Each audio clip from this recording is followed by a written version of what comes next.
aja tapi bisa diwirawiri. Assalamualaikum warahmatullahi wabarakatuh.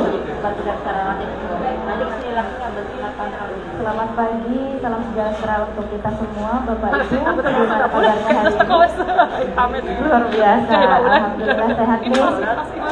Ini bagi yang masih sakit atau nggak enak badan, yang penting kita tetap semangat dan selalu bersyukur ya. Mohon maaf saya mengganggu waktunya sebentar. Perkenalkan, saya Siska dari tim promosi kesehatan rumah sakit. Bersama dengan saya Dr. Galih Dwi Jayanto, spesialis penyakit dalam RSUD Merah Putih. Hari ini saya ingin bersama dengan Dr. Galih ingin memberikan sedikit informasi kesehatan kepada panjenengan semua, di mana kemarin hari Minggu tanggal 1 Desember 2024 itu bertepatan dengan Hari AIDS sedunia.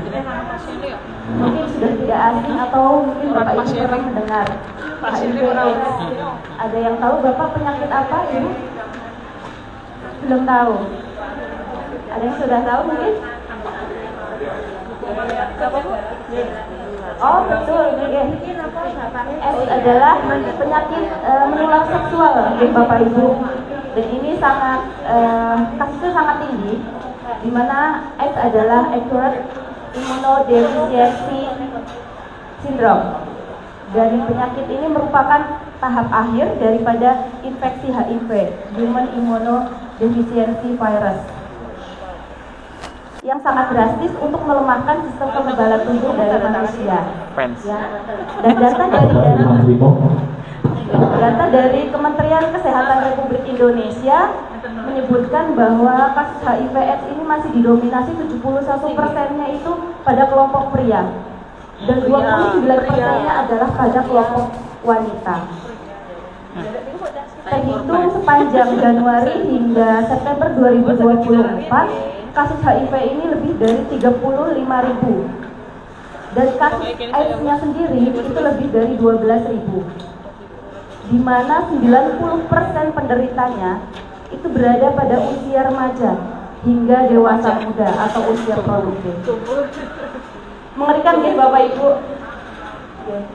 Dan pada tema Hari AIDS Sedunia 2024 ini adalah temanya hak setara untuk semua bersama kita bisa, di mana kita ingin mengakhiri stigma, diskriminasi dan juga ketidaksetaraan dalam penanganan pasien HIV/AIDS yang ada di Indonesia. Mungkin ingin lebih jelasnya ya, kita ingin mengetahui lebih jelas apa sih itu HIV/AIDS, kemudian penyebabnya apa, cara penularannya, tanda dan gejala, pencegahan hingga pengobatannya. Mari kita bersama-sama untuk mendengarkan penjelasan dari Dr. Galih Dwi Jayanto. Di sini mungkin ada Bapak Ibu yang periksanya sama Dr. Galih? Ada ya. Oke. Ada untuk memberikan informasi mengenai HIV/AIDS. Disimak nih Bapak Ibu. Bapak Zainal Arifin. Terima kasih. Assalamualaikum warahmatullahi wabarakatuh. Mohon mengganggu waktunya sebentar nih Bapak Ibu, karena ini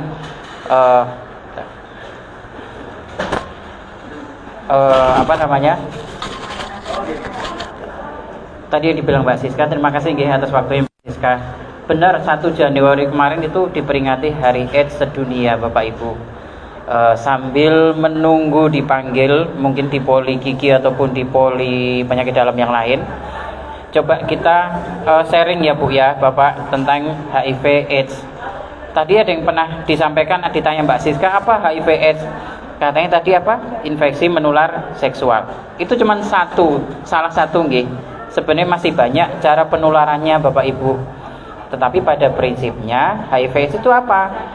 HIV itu adalah virusnya, jenis virus. Jadi kuman itu banyak. Kuman itu ada bakteri, ada virus, ada jamur, kemudian ada teman-teman yang lain. Cuman HIV ini virus, seperti halnya kayak DB. DB itu juga virus, cuman virusnya banyak. Virusnya kira-kira bagaimana, apakah bisa sembuh atau tidak. Nah kebetulan untuk HIV ini menyerang sistem kekebalan tubuh. Jadi kalau ibaratnya tubuh kita itu banyak tentaranya buat melindungi dari infeksi. Nah, si virus HIV ini menyerangnya tentara tubuh kita. Jadi tentaranya dimatikan pelan-pelan, satu demi satu, mungkin setiap hari. Jadi kadang-kadang kalau sekarang terkena HIV, belum tentu besok sudah bergejala. Bisa lagi, bisa setahun, 2 tahun, 3 tahun, atau 5 tahun baru bergejala. Jadi ini pentingnya kita harus mengetahui apa itu HIV/AIDS, bagaimana pencegahannya, terus bagaimana penularannya.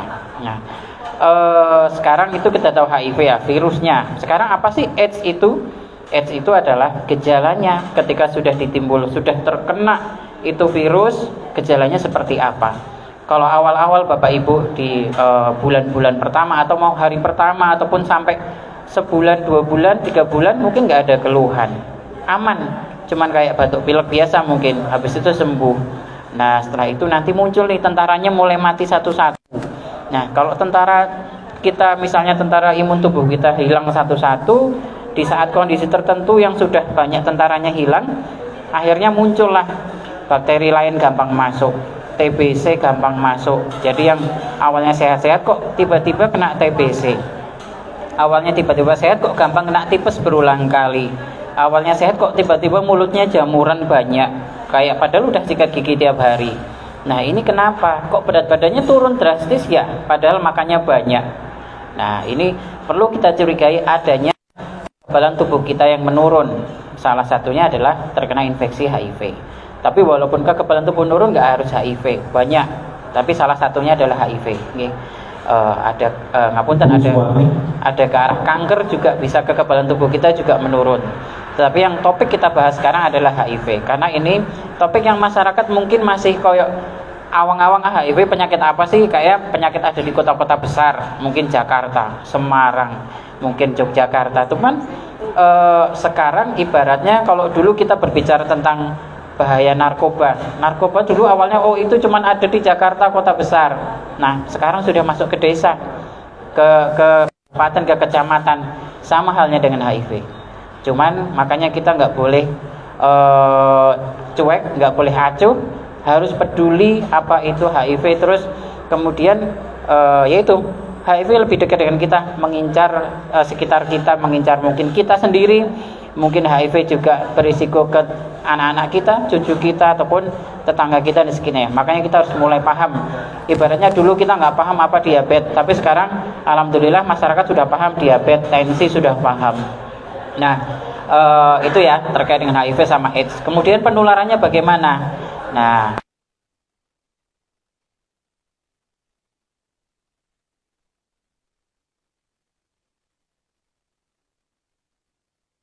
di desa mungkin ada acara arisan, ada acara perkumpulan bapak-bapak pos kampleng, ataupun ini nggak diundang karena takut ketularan, takut menular. Sebenarnya tadi yang dibilang stigma itu apa sih? Stigma itu adalah anggapan masyarakat yang belum tentu ya terkait dengan itu. Jadi kayak kayak sudah takut sendiri kita kalau melihat ada orang kok itu kayaknya HIV. Nah jadi HIV Bapak Ibu, HIV itu menularnya lewat darah, kontak darah. Jadi kalau paling sering dan paling banyak menular itu ngapunten Bapak Ibu, melalui hubungan seksual ya, baik suami istri maupun intinya hubungan seksual. Nah bagaimana dengan kalau misalnya hubungan seksual darah ya, kemudian ibu hamil yang hamil ini karena adanya tali pusar dan sebagainya, itu resiko menular ke janinnya. Nah tetapi kalau kita cuman salaman, mungkin dok saya bersalaman ini nggak apa-apa salaman, terus kemudian mungkin bersentuhan, mungkin ganti tempat duduknya, habis ada ini terus pergi terus kita duduk, itu nggak bermasalah karena nggak ada kontak darah, nggak ada kontak. Kecuali kita lagi luka, mungkin kita habis kena pisau, terus kemudian orang yang orang dengan HIV/AIDS-nya juga berdarah-darah juga, sama-sama berdarah-darah, terus mungkin kita salaman, ada luka dengan luka kontak, masih mungkin. Tetapi lebih besar, makanya lebih besar lewat darah. Jadi kalau orangnya berkeringat terus kita salaman, orangnya keringetan dok, basah tangannya, kan ada orang yang basah tangannya mungkin nggak masalah. Jadi kalaupun kita itu nggak akan menular, jadi cukup memang ya menjaga kebersihan. Mungkin habis salaman kalau ini terkena cairan tubuh orang lain ya mungkin harus cuci tangan. Cuman itu nggak menular, lewat situ. Nah itu satu. Terus kemudian cara penularan yang paling penting itu bagaimana sih pengobatannya? Kalau ada orang HIV yang tadi awal-awal nggak ada gejala, setelah ada gejala tadi mulai berat badan turun. Makanya pintu masuknya banyak. Sekarang program pemerintah, setiap ibu hamil, bapak ibu harus dicek status HIV-nya. Bukan untuk menuduh, oh kenapa kok saya dicek dok, istri saya kenapa dicek ya dok, padahal istri saya nggak kenapa-napa, istri saya juga nggak pernah melakukan perbuatan yang aneh-aneh, tapi kenapa dicek? Karena itu program pemerintah tujuannya untuk menjaring sedini mungkin kasus HIV/AIDS. Harapan kita 2030 sudah 0 kasus HIV di Indonesia ataupun di dunia. 0 di tahun 2030, 0 ditemukan yang baru, sudah diobatin semua, dan yang diobatin sudah 95% virusnya tidak terdeteksi. Bapak Ibu, kenapa tadi adalah kesetaraan yang di tema 2024. Jadi orang dengan HIV/AIDS itu tetap bisa melanjutkan hidup sebagaimana bukan dengan HIV. Jadi boleh atau berhak ngapain aja, maksudnya dalam artian boleh tuh kerja, boleh menikah, boleh menjadi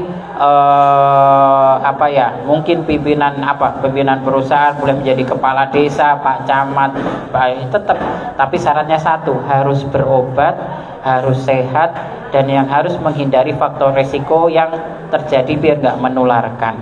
Karena kalau HIV itu memang sekarang ini bisa dikontrol. Ibaratnya pasien gula, diabetes, itu kan bisa dikontrol dengan pola hidup sehat, minum obat teratur. Tetapi nggak bisa dilepas obat tiba-tiba. Sama halnya dengan HIV, harus dikontrol. Jadi virusnya benar-benar diturunkan biar nggak menularkan. Jadi tetap boleh menikah mereka, boleh menikah, nggak harus dengan pasien yang sesama-sama positif, dengan yang negatif juga mungkin, karena risiko penularannya juga turun kalau sudah virusnya negatif. Jadi tetap bisa mempunyai keturunan, berhak mempunyai anak juga. Nah, obatnya di kami ataupun ketika merasa berisiko di RSUD Merah Putih atau layanan fasilitas terdekat di puskesmas sudah bisa dilakukan pengecekan Bapak Ibu, dan kalau memang hasilnya positif nanti akan dikonsultasikan ke dokter di puskesmas ataupun dokter di klinik VCT masing-masing. Kalau di kita juga ada, kalau memang Bapak Ibu ataupun mungkin ya ada orang yang merasa berisiko bisa langsung datang ke kami, dan sifatnya kami rahasiakan, dalam artian semua proses diagnosis, semua terapi ini hak pasien. Jadi semuanya milik pasien. Jadi jangan kadang-kadang ragu nih mau periksa karena takut nanti ketahuan, takut tadi dijudge masyarakat, oh dia kok periksa ke klinik itu ya, jangan-jangan dia itu. Nah, itu yang kayak gitu tidak boleh kita lakukan ya. Tetapi memang pentingnya adalah tadi pencegahan. Nah, pencegahan itu adalah menghindari faktor resikonya. Kita yang masih sehat, memang Bapak Ibu juga sudah harus mulai perhatian nih, karena sudah masuk ke area-area pedesaan. Kita harus aware, oh faktor resikonya apa sih kadang-kadang. Nah itu menular lewat hubungan seksual yang paling banyak nggih. Memang selain itu ada tato, kadang-kadang mungkin jarumnya bergantian. Atau kalau orang pakai narkoba yang tipe suntik, kadang-kadang jarumnya bergantian. Nah itu kadang-kadang jadi kayak berbagi virus. Nah itu yang harus dihindari. Nah memang sekarang pentingnya kita sebagai orang tua, Bapak Ibu harus melek dengan teknologi, melek dengan oh anaknya kemana ya, anaknya lagi dikasih HP, yang ditonton apa ya, anaknya main sama siapa ya. Nah itu harus jadi perhatian ke kita, karena dari situlah pergaulan. Terus anaknya kok kadang-kadang ada penyimpangan perilaku, ngapunten nggih, ini bergaulnya penyalahan itu rata-rata ada di salah satunya adalah kaum yang penyuka sesama jenis. Nah, mungkin anak-anak dari awal, dari sedini mungkin kita harus mendidik dengan baik Bapak Ibu ya. Jangan hanya sekolah udah cukup, tapi harus perhatikan lingkungan. Oh bagaimana, apakah ada kelihatan indikasi penyimpangan tidak dari anak-anak kita?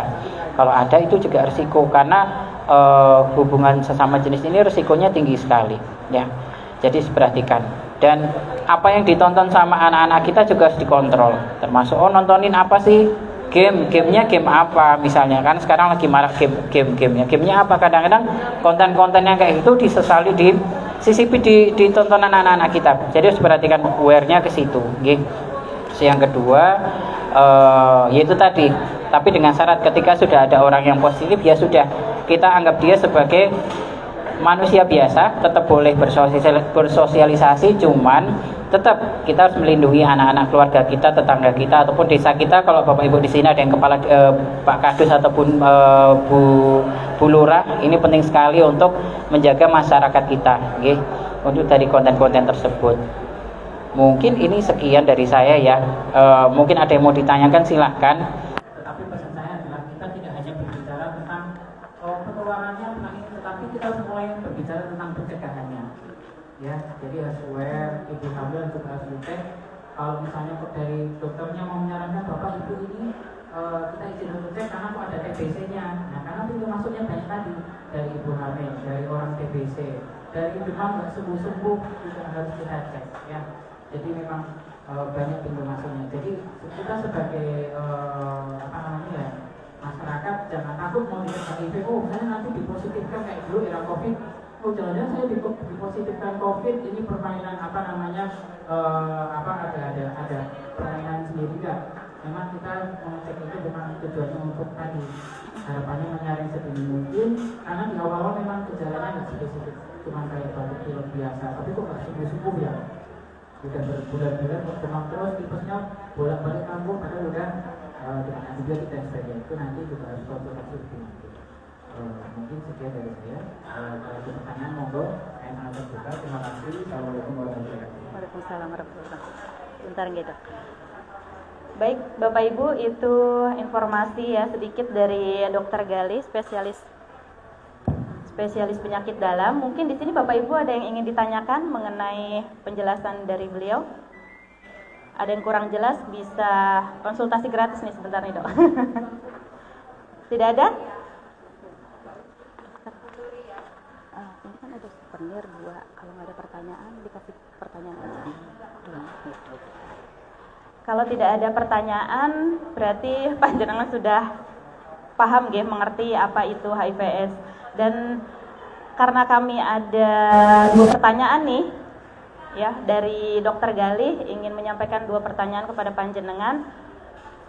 Monggo nanti bisa dijawab. Langsung saja, Dokter. Terima kasih. Berarti nanti ada sebenarnya Pak ya?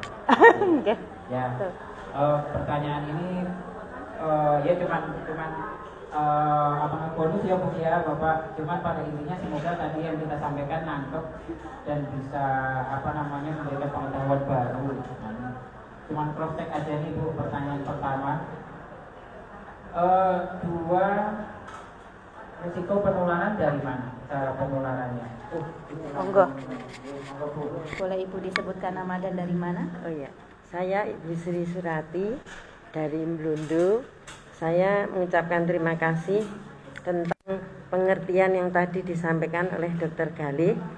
Sebetulnya tadi saya sedikit mau tanya, tapi ya mungkin ini saya hanya ingin penularannya sangat berbahaya sekali dengan dari darah dan juga bisa dari TBC ya Dok, itu, dan juga mungkin dari hubungan seksual yang tidak maksudnya pasangan suami istri atau sejenis gitu, itu tidak boleh itu Dokter.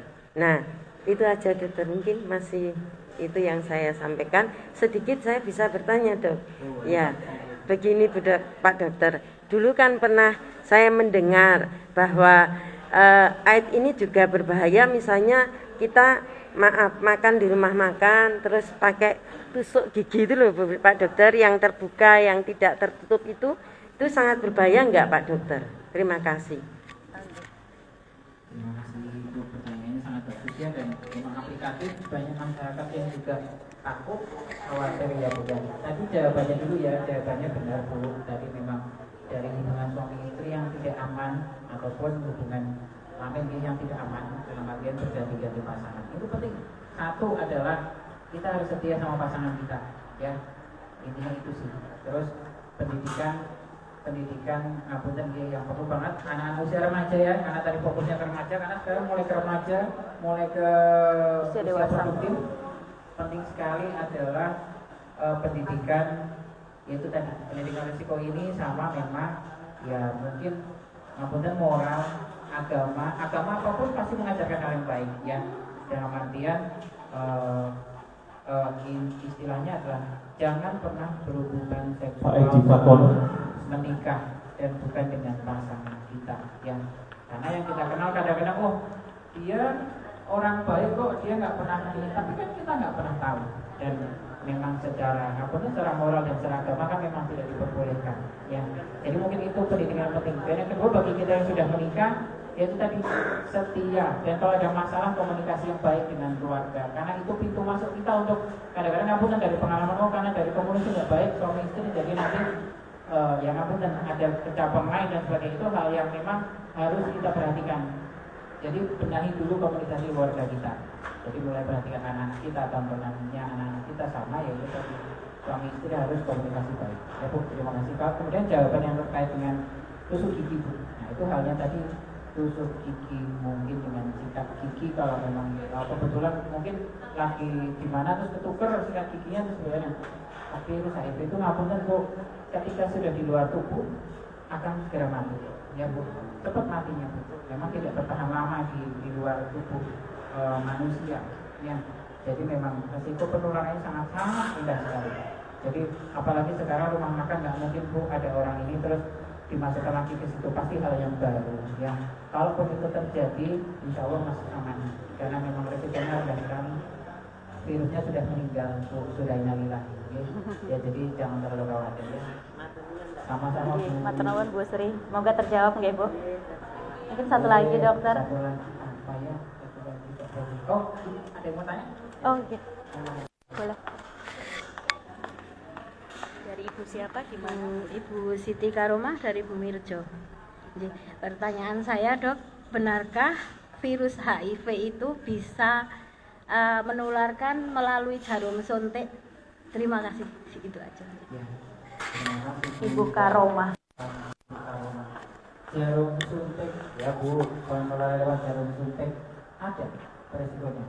Tapi itu biasanya kalau jarum suntiknya bergantian, jarum suntik yang tidak steril, yang tidak aman, dalam artian kadang-kadang kalau kita tahu salah satu yang di luar tenaga kesehatan ya, di luar rumah sakit itu ada namanya penggunaan narkoba. Narkoba itu banyak jenisnya Bu, ada yang dihisap, ada pilnya, ada juga yang disuntik. Nah itu kadang-kadang penggunaan jarum suntik yang bergantian, mungkin dari orang satu, kadang penggunaan narkoba mungkin ya juga nggak begitu setengah sadar ya Bu. Jadi mungkin berbarengan sama teman-temannya, dan siapa tahu temannya ini udah kena HIV. Kalau udah kena HIV dan belum berobat, virusnya masih tinggi, wah itu sangat risiko menular. Yang kedua adalah jarum tato. Mungkin kalau orang-orang bikin tato, nah itu mungkin ya kalau memang di masyarakat kita belum wajar orang pakai tato, jadi kalau bisa nggak usah. Tetapi kalau memang kok tatonya ada beberapa orang yang tato itu seni, ya monggo aja. Cuma dilakukan di tempat yang steril, di tempat tato yang baik, di tempat tato yang jarumnya benar-benar terjamin baru dan ganti, dan juga tato yang bersertifikat. Tapi pada intinya bisa dengan syarat. Nah itu. Dan kalau di rumah sakit Bu, ngapunten jangan khawatir, karena jarum di rumah sakit sudah terstandarisasi, habis dipakai dibuang di tempat khusus, jadi nggak mungkin dipakai lagi. Bukan di zaman dulu yang era sebelum merdeka mungkin jarum masih mahal, jadi kadang jarum direbus dulu ke alkohol baru masih pakai lagi. Kalau sekarang insya Allah sudah tidak ada yang seperti itu. Terima kasih ya Bu. Terjawab nggih Ibu Karomah. Terima kasih atas pertanyaannya. Sebagai apresiasi nih Dok, dari RSUD Merah Putih karena sudah berpartisipasi, monggo berkenan Bu Sri dan Bu Karomah untuk menerima souvenir dari kami. Monggo dokter yang memberikan. Ya Ibu-ibu. Oh.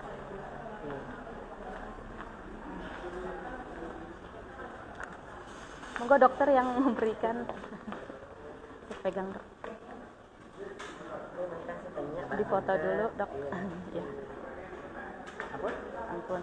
Sebentar Ibu tahan nggih, mau difoto bersama. Monggo Ibu Karomah.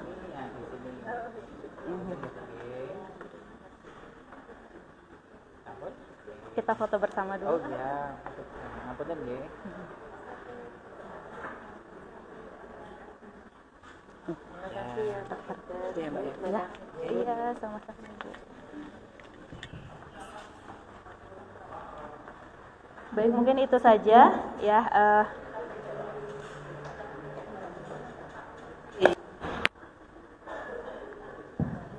Itu saja informasi yang dapat kami berikan. Terima kasih kepada Dr. Gali yang telah memberikan Bu Siti buka rumah. penjelasan mengenai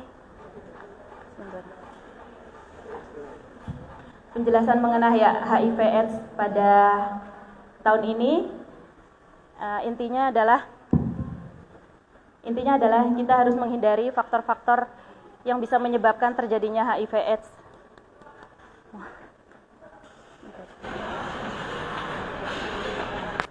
Sebentar. Kok ngene? Maaf dokter. Pinjam dokter.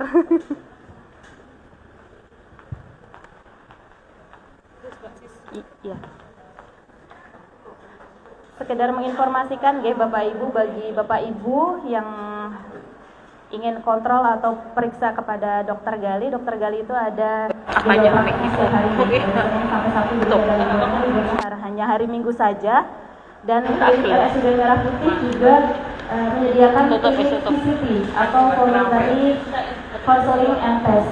Jadi bagi Bapak Ibu mungkin bisa menginformasikan kepada sanak keluarga, tetangga, teman, kerabat, saudara ya. Apabila ingin berkonsultasi bisa di klinik Ya Pak, salaman orang nulak. konseling dan Ya Pak, kena salaman di ini. Salaman itu kerahasiaannya sangat penting. Salaman kok Pak. Jadi tidak perlu khawatir ya. Nanggung. Dan yang terakhir adalah kita ubah cara pandang kita. Mari kita dukung penderita HIV positif dan dan belum jangan tidak pernah saya obati biasa hentikan mati. untuk memberikan stigma dan juga diskriminasi kepada mereka semua. Ya, jadi kita jauhi penyakitnya, bukan orangnya. Nah, Jauhi dokternya. Karena Karena selalu mengobati, nggak mati-mati orangnya. Yang sehat, saya doakan semoga selalu sehat dan silakan semoga Bu Siti Jaina. Allah atau Tuhan segera berikan kesembuhan dan kesehatan yang paripurna. Amin. Mohon maaf Kontrol lagi 6 Januari, besok kontrol puasa. Ini hasilnya hari ini ya. Sampo selalu.